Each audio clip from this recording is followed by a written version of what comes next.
binatang atau manusia? Kalau manusia, kenapa dia kasih manusia lain minuman air kencing? Nggak ada, bos. Ya, nggak ada. Lu mau binatang apapun, nggak ada binatang yang ngasih anaknya atau ngasih binatang lain minum air kencing. Nggak ada. Anjing sekalipun nggak pernah ngasih anjing lain untuk minum air kencingnya dia. Hanya manusia, dan manusianya itu manusia tertentu, yaitu polisi. Siapa yang berjahat? Ya itu namanya Aris Papua. Yang mana itu Aris Papua itu? Polisinya yang mana itu? Keluarlah kau dulu, coba keluar. Kau fitnah orang minum air kencing. Memang oh, Aris Papua, kau keluarlah, keluar. Kalau bapakmu dikasih air kencing, binatang kau. Kayak mana kau? Jangan kau pikir kau bisa bersembunyi. Terungkap, inilah sosok paling sadis yang menyiksa para tahanan kasus Vina. Ternyata anak buah Ibtu Rudiana. Sosok Gugun Gumilar menjadi perbincangan dalam kasus Vina Cirebon. Dirinya disebut menjadi penyiksa paling sadis kepada para terpidana. Gugun Gumilar ternyata anak buah Ibtu Rudiana di Satreskrim Narkoba. Dirinya juga menjadi pemegang CCTV. Anehnya, saat ditanya tentang penyiksaan para terpidana, Gugun tidak menunjukkan rekaman CCTV dan hanya menjawab para tahanan sudah mengakui perbuatannya. Bahkan Ibtu Rudiana juga membantah telah menyiksa terpidana agar mengakui perbuatannya dalam kasus Vina Cirebon. Dia mengatakan tidak ada penyiksaan, kan posisi masih utuh, mukanya juga masih utuh, tidak ada penyiksaan. Muka masih utuh, ada tuh pak foto beberapa terpidana yang wajahnya babak belur, itu gak disiksa. Masa gara-gara mereka berantem sesama tahanan?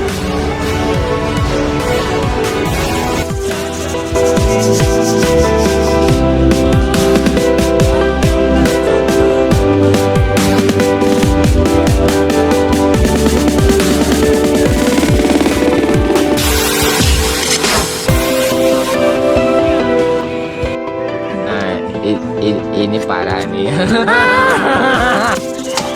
Si Pukima ini masih enak-enak aja tidur ya kan, serasa tidak bersalah aja ku tengok ini. Mabuk kecumbung. Kayak gini kan yang jadi anggota polisi, aduh hancurlah, sempet banyak kayak gini anggota kepolisian ya. Habislah negara ini ya kan. Ya, aduh, udah overdosis enggak?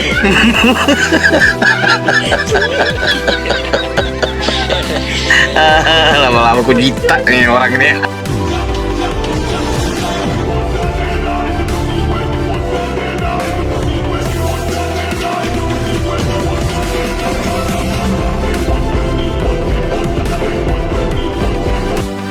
Alamak, seorang Ibtu Rudiana dikawal ya kan sama si Aris Papua ini. Baru tahu aku seorang Ibtu ada pengawalnya ya kan, tetap selalu ada di sampingnya. Rasa dikduk si Aris ini udah apa ini, begini nih sekarang ini, udah ketar-ketir ini. Kalau kau tunggulah giliranmu ya kan, Aris, Gun-gun. Misteri sosok Gugun Gumilar, oknum polisi yang buat para terpidana kasus Vina terpaksa ngaku. Sosok Gugun Gumilar menjadi perbincangan dalam sidang PK Saka Tatal. Selain memegang CCTV, Gugun Gumilar menjadi sosok yang diduga paling sadis saat menyiksa terpidana kasus Vina Cirebon. Sadisnya Gugun Gumilar diungkapkan Aldi, adik terpidana kasus Vina Cirebon, Eka Sandi, saat menjadi saksi dalam sidang PK Saka Tatal. Kita bersyukur atas perjalanan kasus Vina ini.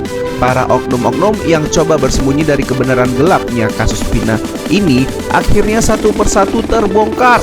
Tentu kita harus apresiasi para saksi yang sudah mau berkata jujur tanpa harus merasa takut lagi. Klarifikasi Aris Papua dan Gugun, mana nih? Nama Anda kan disebut-sebut dalam sidang peninjauan kembali Saka Tatal. Gak cuman itu, Anda juga disebut sebagai orang yang menyiksa terpidana di kasus Vina Cirebon. Nah, kalau memang tidak benar, katakan tidak benar. Centang nongol dong ke media. tunjukin, dan netizen kasih tahu itu semua tidak benar. Itu baru gentle. Tapi kalau benar, akui juga dong. Jangan cuma nongol joget-jogetin dia aja tuh. Kasih tahu, kasih penjelasan ke netizen. Air kencing yang disuruh minum itu air kencing siapa? Terus kemudian strapless yang dipakein ke kuping itu kupingnya siapa? Berapa kalinya straplessnya? Lalu kemudian balsem yang dipakai untuk ke mata itu balsem siapa? Beli di mana? Bekas apa? Bekas mijit siapa? Nah, itu kan mesti jelas. Ayo dong, nongol. Tunjukin kalau Anda memang anggota Polri yang gentle. Ini ada kekerasan. Ini ada penyiksaan dan segala macam. Sejak 2016. Ya, ini nggak tahu nih. Ini karena apa ya? Mungkin juga memang kesal ya. Siapa sih kalau memang ada pelaku pembunuhan, masyarakat memang merasa terancam, takut dengan segala macam. Ini di luar, karena kita harus berpihak adil. Betul nggak? Kenapa sih anak muda bisa setega ini di umur yang begini untuk menghadapkan dua yang juga masih anak-anak pada waktu itu 16 tahun kan? Dua-duanya ini gitu loh. Nah, tapi ini juga ada kenyataan. Kenapa harus melakukan pemeriksaan seperti ini juga gitu? Kan kalau memang salah ya tinggal akui, proses segala macam. Yang mau hukum setinggi-tingginya, ya silahkan saja, itu nanti tinggal hakim. Tapi ini juga ada faktanya. Makanya kita perlu melihat mapping dari pintu masuknya tadi gitu loh. Dalam pembuktian, dalam perkara-perkara yang pelakunya banyak. Ini kan ada indikator. Yang pertama, apakah keterangan satu saksi ini itu bersesuaian dengan saksi yang lain? Kedua, apakah keterangan saksi yang disampaikan itu juga bersesuaian dengan alat bukti? Ketiga adalah alasan apa yang disampaikan para saksi ini logis atau tidak, diruntut, ya kan, disisir, ya kan, ditelisik, ditelusur, ditelaah sampai akhirnya menjadi terang. Ini dilakukan enggak? Keempat, kesusilaan, ya kan, bagaimana cara hidup daripada orang-orang yang menjadi tersangka ini segala macam. Latar belakangnya, Ya, empat indikator ini di dalam KUHP itu sudah diatur. Apabila ada saksi yang lebih, maka pengujiannya adalah seperti itu. Kembali ke dalam ini, apakah penyidik sudah melakukan? Fakta sosok Gugun Gumilar ternyata punya kedekatan dengan Aep makin terang benderang. Gugun Gumilar merupakan anak buah Ibtu Rudiana di unit narkoba Polresta Cirebon. Pada 2016 lalu, Gugun Gumilar berpangkat Bribka. Gugun Gumilar turut menangkap 7 terpidana kasus Vina Cirebon. Gugun Gumilar juga merupakan teman dekat Aep, tukang cuci steam yang menjadi saksi kunci kasus Vina Cirebon. Pedagang dekat bengkel Aep, Sawari, bercerita saking dekatnya Gugun Gumilar sampai mempercayakan motornya yang dicuci untuk diantar ke rumah Gugun saat sudah selesai. Ada 2 polisi yang melakukan penyiksaan. Aldi mengungkap satu polisi bernama Aris Papua. Polisi kedua menurut Aldi adalah Gugun Gumilar.